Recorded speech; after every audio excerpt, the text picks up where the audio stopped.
All right, people, welcome to another BizzleCast vlog post-election in which every prediction I made was wrong. I'm not going to talk too much politics here directly. I'm going to talk culture in the way that we can start to already push back against the forces that we don't want pushing against us. It's not just a political thing. It's not just an economic thing. It's a cultural thing. And this is very important, from the poppiest of pop culture to the most indie, leftist or rightist, kind of countercultural movements. Part of is what swung the election was the power of counterculture movements. But that will be for another time. And so I am here to let you guys know, firstly, that if nothing else, this election has pushed me to finally start launching websites and blogs, which I've been populating and working on for months now and just haven't launched for various reasons. And so the main site you are going to want to check out, other than BizzleCast.com, which shameless self-promotion just feels horrible right now, doesn't it, with everything else going on. But I am now the owner of Free Thought 2020. That's Free Thought 2020. Got a little double meaning going there. I didn't even realize that in the beginning. And that is going to be the site that is going to collect blogs and websites and social media sites of people who are productively not only fighting against the bullshit of this current situation, but creating art and literature and other works to push us forward in a way that, even if, Hillary had won the election, was still something we need to push for. Climate change is the perfect example. Hillary had a great plan for, installing solar and wind energy all over the place. Would she have been able to implement it? I think she wanted to. I don't know if she could have, with a Republican Congress and state and local governments throughout the country, as well as a divided Supreme Court, to say the least. And so I am here to just give you a little bit of escapism, but a little bit of escapist fantasy that's actually rooted in the reality and may actually be influenced by it. And I think our escapism, movies like Captain America Civil War, which directly addressed this exact situation, which is why it's amazing, I guess not surprising, but still incredibly admirable and heartening for me that guys like Chris Evans, who plays Captain America, in real life believes the great ideals that Captain America believes. Captain America is not Captain the American government. He's Captain the best of the American ideals from the early days of the country.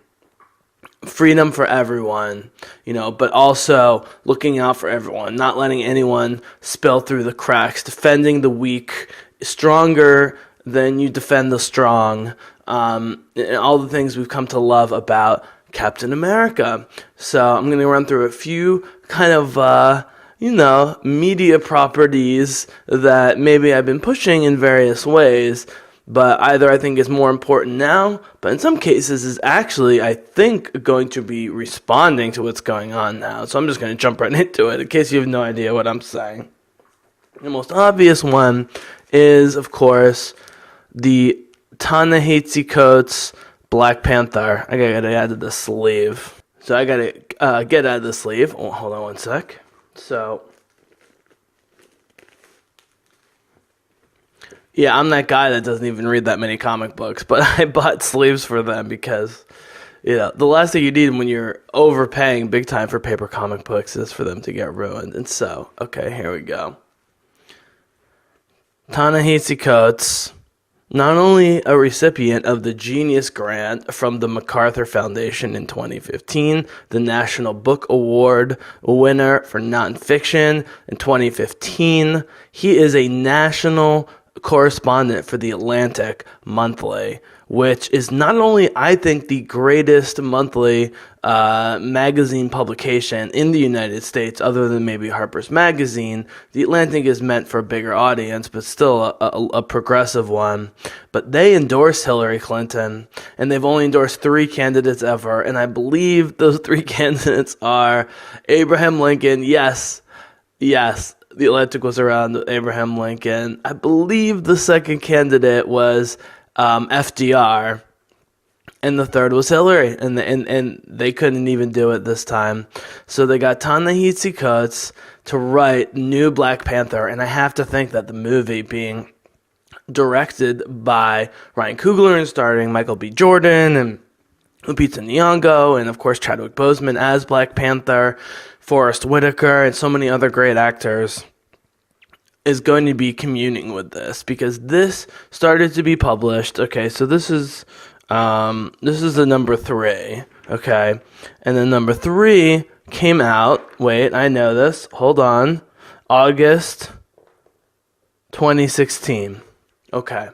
So number 1 came out June 2016. They've released about 6 or 7 issues. I subscribed to this. I haven't subscribed to a comic book literally since the early 90s, and it was only because it was Black Panther and Ta-Nahisi Coates that I did so.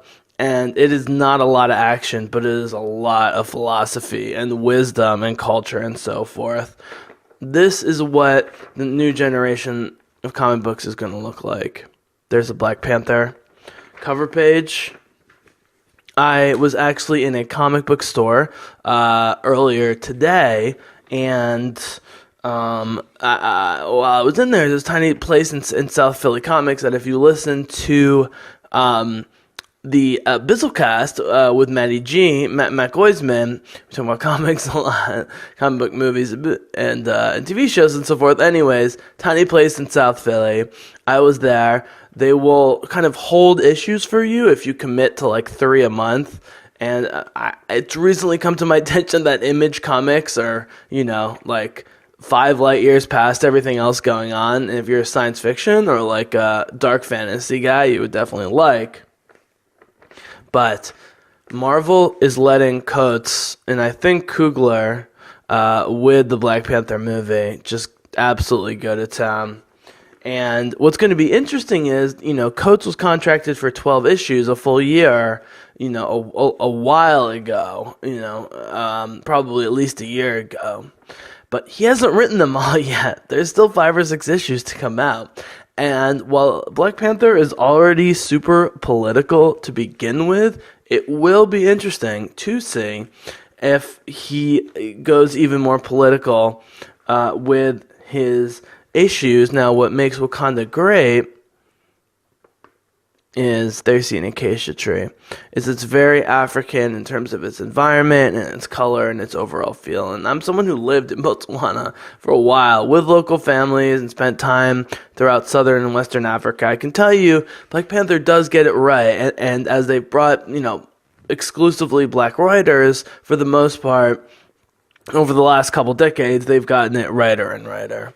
But it still is a fictional nation. And so it will be interesting to see what happens with the movie in terms of relating it to the current culture. Now, people say, one of the problems is the lack of female characters. Well, there is a couple that have already been cast for the movie. I believe Lupita is one of these. You see them in the blue there. 2 lesbian, African, warrior characters named what is it? It's Io and what is it? Io and something. And as they put it together, and you see, they also have these amazing just dream sequences, which are so unlike anything we see in Doctor Strange. Very naturalist.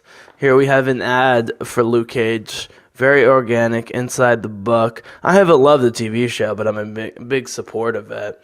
Luke Cage, they're definitely bringing back in a big way, along with Jessica Jones. But, the Dora Milaje are a major part of of the Black Panther mythos, and they're objectified in the old ones a little bit just because of skimpy dressing, but it's not anything worse than like Rogue or Jean Grey or the Scarlet Witch. Wanda is expected to wear or not, and so. I think, let's put it this way. I went to go see The Arrival tonight, okay? A science fiction movie starring Amy Adams and Jeremy Renner. Not very high budget. Has been hitting the festival circuit for a couple months. Gotten amazing reviews. I didn't think it was so great. I didn't think it was bad. I thought it was well executed, but from a science fiction standpoint, there was nothing particularly original about it. But the theater was packed, and this, it's shown that one of the only industries that increases dramatically and in a sustained way when there are national crises, either internal or external, are movies, because it's the one place that people can go to get away. Anyways, get it at your local news store. Black Panther, there it is. Ta-Nahisi Coates, National Book Award, critically acclaimed journalist and writer around the country, and yet he knows how to write like a comic book writer. I mean, it's mostly dialogue. This is where we're going with it. Okay. All right. Second is the Qu'ran. If there are three major groups that are going to have a really hard time under the Trump presidency, it is African Americans, aka Black Americans, Latino Americans, especially Mexican Americans, and Muslims. But I think most people listening to this already are tolerant to all of these people, and hopefully more than tolerant, and even more than embracing, but wanting to bring them into the center of American culture, because what potentially makes American culture great is the conjunction of all of these religions, all of these ethnicities, all of these backgrounds, and so forth. There's a million copies you can get. The key to the Qu'ran is to actually read it backwards. I've been told this by numerous scholars. I mean, if you're really studying it, you read it forwards first. But they say, if you've read it forwards, or you're just going to read it one time, then read it backwards. So this is a famous copy, The Meaning of the Holy Quran by Abdullah Yusuf Ali. And here we go. You ready? This is the last chapter of the Quran. This shit's going to blow your mind.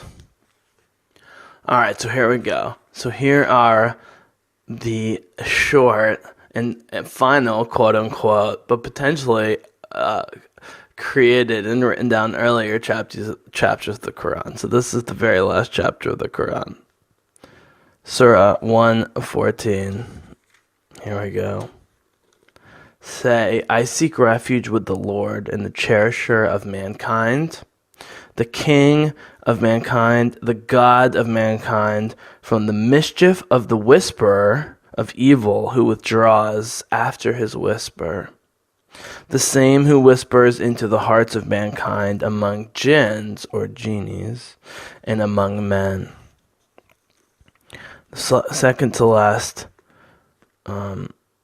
chapter reads, in the name of Allah, most gracious and most merciful, say, I seek refuge with the Lord of the dawn, from the mischief of created things, from the mischief of darkness as it overspreads, from the mischief of those who practice secret arts, and from the mischief of the envious one as he practices envy.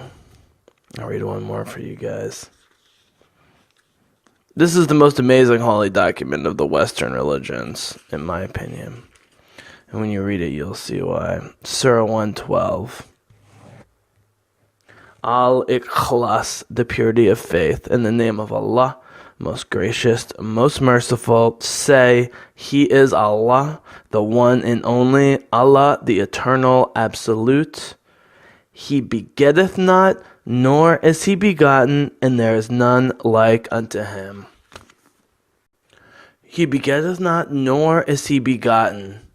is directly from Taoism. Not that it's taken from it, but that, mystical religious wisdom notions of multiplicity of realities is common through all the major religions, the higher works of the major religions. And they're usually based in the primary text, but interpreted in a different way by mystics.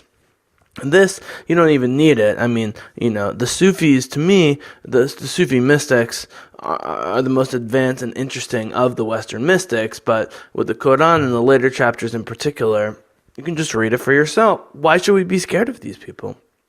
People are scared of their own religion.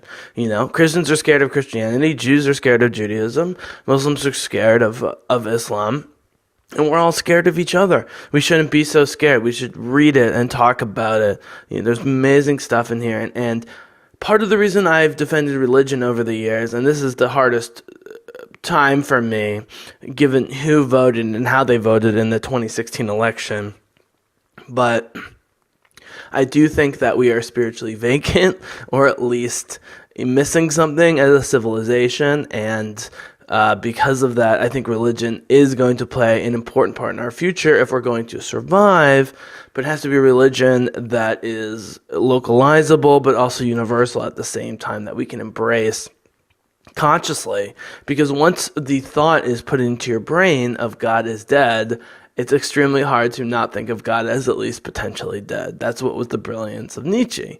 He's like, Kafka. He just says it. He says the thing no one wants to say or no one is going to say, and it makes you, reconsider everything. But it's not about God, certainly not in Islam and not in Judaism, not in most religions. Christianity, there are different ways to interpret it, but it is about spirituality. There is something about our spirits that is vacant, and that the materialism of us collecting things and buying things and hoarding things it is really destroying us. And you can't tell me anything about some corrupt government that's behind it. It's a combination of corporations and consumers acting like zombies, essentially. So, speaking of consumerism and speaking like acting like zombies, so I want to talk about I mentioned Black Americans and Latino Americans and Muslim Americans, but also women, and how much women got fucked in this election. And there are a lot of heroes out there, not as many as we would like in high philosophical genre fiction like Ghost in the Shell. This is Arise, the third season, which I just got a hold of. The first two seasons of television were amazing. The first two movies, the original Ghost in the Shell in 1995, and then Innocence a few years later was quite excellent. We still have a problem where we have a sexy lead female hero who is complex and who is interesting and who is independent, but everyone else is men. That continues to be the case in Ghost in the Shell. That continues to be the case in the Star Wars movies, and we need to figure out a way to be not only cool with, but excited about the possibility of women not only, ruling, but serving, all up and down the ladder, just like minorities, all up and down the ladder. And, you got affirmative action on the one hand, you got the pure meritocracy on the other. They're both flawed. There needs to be something in the middle. But, the bottom line is the Scarlett Johansson interpretation of Ghost in the Shell, while already coming under great fire because she's not Asian and it's not, how the TV show is and so forth, doesn't really bother me as long as they get the philosophical stuff right. And what was great about speaking of Scarlett, a movie like Her, where she's the voice of Joaquin Phoenix's personal AI, or Ex Machina, is that feminism and the female being and the feminine identity is a big part of cyberpunk. Ghost in the Shell is a great place to start, and there's great books by Neil Stephenson, William Gibson, and a lot of others, Charles Stross, that could show, what is gender going to look like in the future? How is it going to manifest when we can have synthetic bodies and, cyber brains and so forth? Okay. Do a couple more here. So, it's easy enough to complain about a lack of female representation in the movies of comic books, but there just aren't that many great comic book female heroes out there, as far as I can tell. Frostbite is one of them. It is a limited series. I think they're going 8 issues. We'll see if they continue it, by Vertigo, which is an imprint of DC, but it is significant that a black female is who they put on their front cover. And it's a dystopian saga, as a lot of the, best sci-fi TV and comic book properties kind of do at this point. And then, it's so funny, you're reading this really progressive, edgy comic, and then you see this ad. Midtown Comics with the, I guess, busty Wonder Woman. They're trying to make her look busty. It's funny who they're appealing to. The bustiness of women in comic books. Are comic book male readers all mama's boys? Is that what's going on here? Here we go. Here's a nice picture of sort of a multicultural group investigating a future scenario. Point is, there are definitely ways to do it out there. And, okay, yeah, just in case, I don't want to break my comic book, but for the sake of this podcast, I'll get to do it.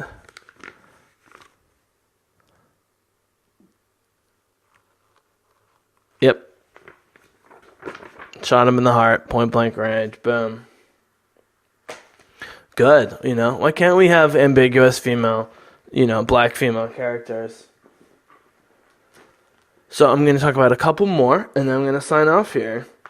This is an easy one. Y'all have probably seen Chappelle Show a million times. I don't even know where I got this DVD. I have it on my computer too, but his racial commentary is so prescient. 10 plus years ago, it keeps getting more applicable every single year, which I think is sad for the rest of us, but is brilliant for Chappelle.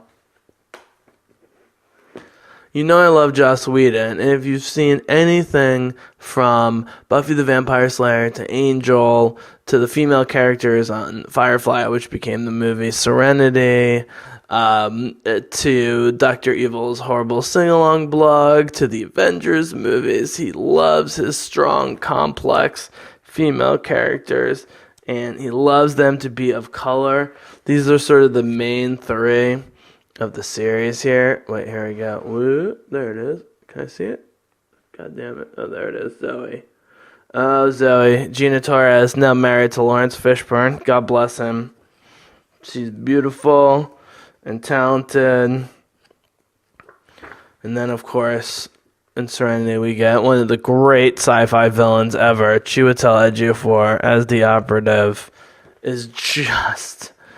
It's just a marvel to behold.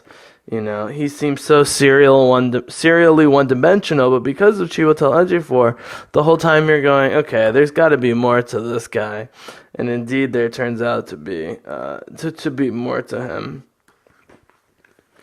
Here's him, of course, offering the sword to a guy he's about to kill. It's more honorable to kill yourself.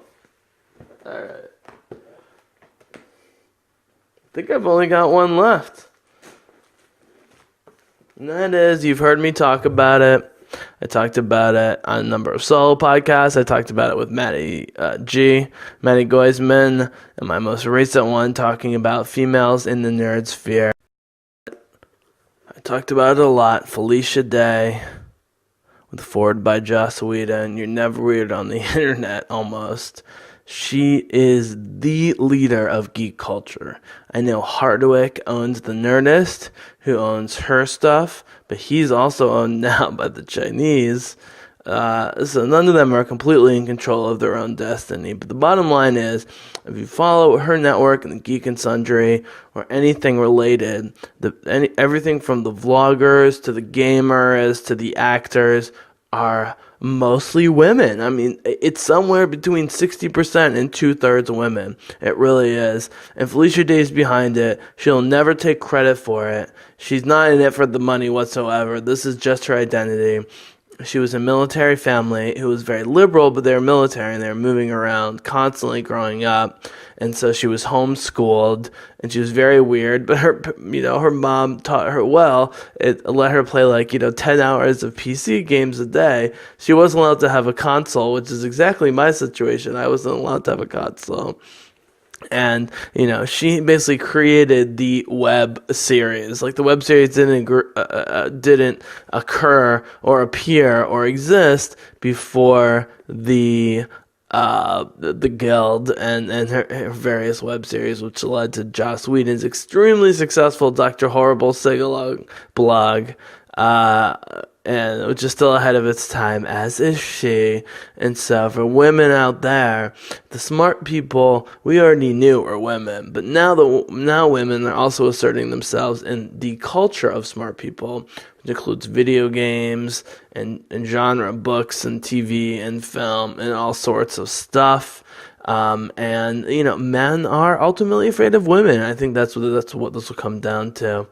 I love them. It's not just that I'm heterosexual. I have a lot of female friends. I love my female friends. Women have so much potential that is forced, inside of them, only allowed to come out in small quantities when men want it to, when men feel like it. I was hoping that would change with Hillary.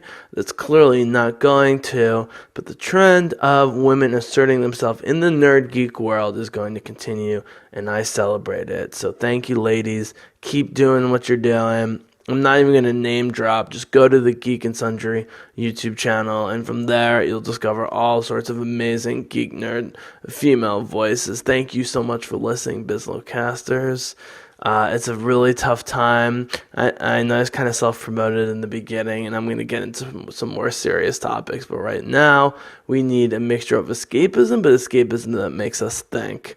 And, ladies like this is a good place to start, are a good place to start. So, much love to you all. Be safe, stay strong, stay angry. Do not lose that anger to apathy. It's the last thing we need. And I'm going to be in touch with you all very soon. Peace.